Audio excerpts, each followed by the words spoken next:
ہمارے بعض وہ ملنگ بابے جو ہوتے ہیں وہ کہتے ہیں جی نماز پڑھنے کا حکم نہیں دیا گیا، نماز قائم کرنے کا حکم دیا گیا ہے، ہم نے دل کی قائم کی ہوئی ہے۔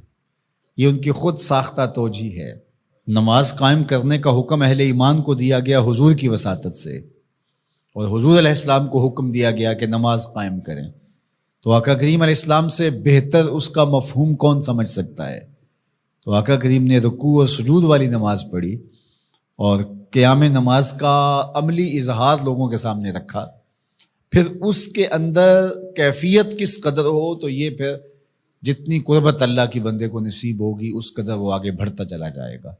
تو یہ باطل توجیہات یہ جاہل لوگوں کی، جس کے بدن سے بدبو کے ببوکے پھوٹ رہے ہوں اور جس کے جسم میں جوئیں پڑی ہوں اور جس نے 6 سال سے غسل نہ کیا ہو، وہ اس اعتماد سے کہہ رہا ہوتا ہے ہم نے قائم کی ہوئی ہے، ہم نے دل کی قائم کی ہوئی ہے۔ اللہ اکبر۔ تو یہ اس معاشرے میں ایسے لوگوں کو ماننے والے اور ایسے لوگوں کی باتوں کو غور سے سننے والے اور ان جاہلانہ باتوں کو معرفت کی باتیں قرار دینے والوں کی کمی بھی نہیں ہے۔ تو اللہ تعالیٰ جل شانہ سے ہدایت مانگنی چاہیے کہ اللہ ہمیں ہدایت کا نور نصیب فرمائے۔ تو اقامت نماز سے کیا مراد ہے؟ اس کے فرائض کے ساتھ ادا کرنا، یا پھر رکوع سجود تلاوت کا اتمام اور اس میں خشوع کا اور خضوع کا اظہار اور اس میں مکمل ڈوب جانا کہ گویا تم اللہ کی عبادت کر رہے ہو تو اس کو دیکھ رہے ہو۔ اور حضرت عثمان غنی رضی اللہ تعالیٰ عنہ فرماتے ہیں کہ جس نے صحیح وضو کیا، حضور علیہ السلام سے روایت کہ جس نے صحیح وضو کیا جس طرح میں نے وضو کیا ہے اور 2 رکعت پڑھی اور اس میں اس کو کسی غیر کا خیال نہ آیا تو اللہ تعالیٰ اس کے پچھلے سارے گناہ معاف کر دیتا ہے صرف 2 رکعت سے۔ لیکن اگر ساری نماز ہی خیالوں سے بھری پڑی رہی اور تصورات کہیں اور بھٹکتے رہے اور انسان کھڑا نماز میں ہے لیکن بہکتا کہیں اور رہا تو پھر وہ نماز کی صحیح اقامت نہیں ہوگی۔ تو اقامت صلاۃ سے مراد جو ہے وہ یا تو اس کو فرائض و واجبات کے ساتھ ادا کرنا، اور دوسرا مفہوم کے خشوع کے ساتھ پورے اراکین کا اعتدال اور اتمام، تو دونوں اس کے مفہوم بیان فرمائے گئے ہیں۔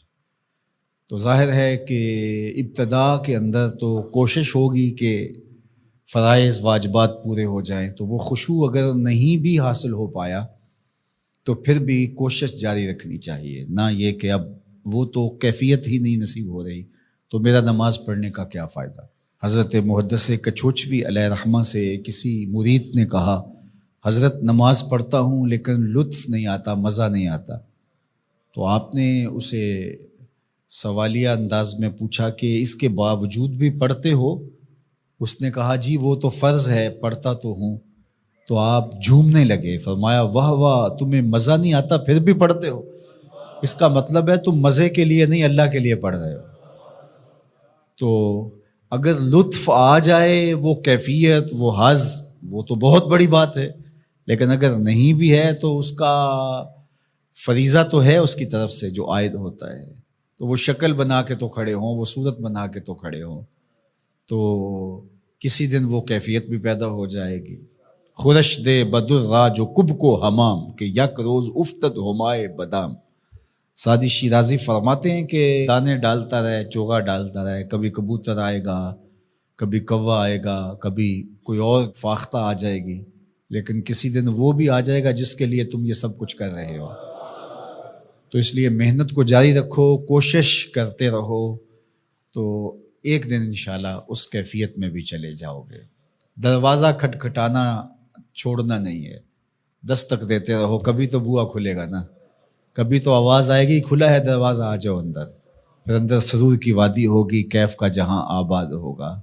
اور آقا کریم نے ہمارے لیے آسانی پیدا فرما دی کہ اللہ کی عبادت اس طرح کرو کہ گویا تم اسے دیکھ رہے ہو، اور اگر یہ نہیں تو کم از کم یہ کیفیت تو ہو کہ وہ تمہیں دیکھ رہا ہے۔ تو اپنی اپنی کیفیت ہوتی ہے، بہرحال نماز کو ترک نہیں کرنا، بھرپور کوشش ہو کہ خشوع و خضوع کے ساتھ نصیب ہو۔ تو نماز کی اقامت کا یہی مفہوم ہے۔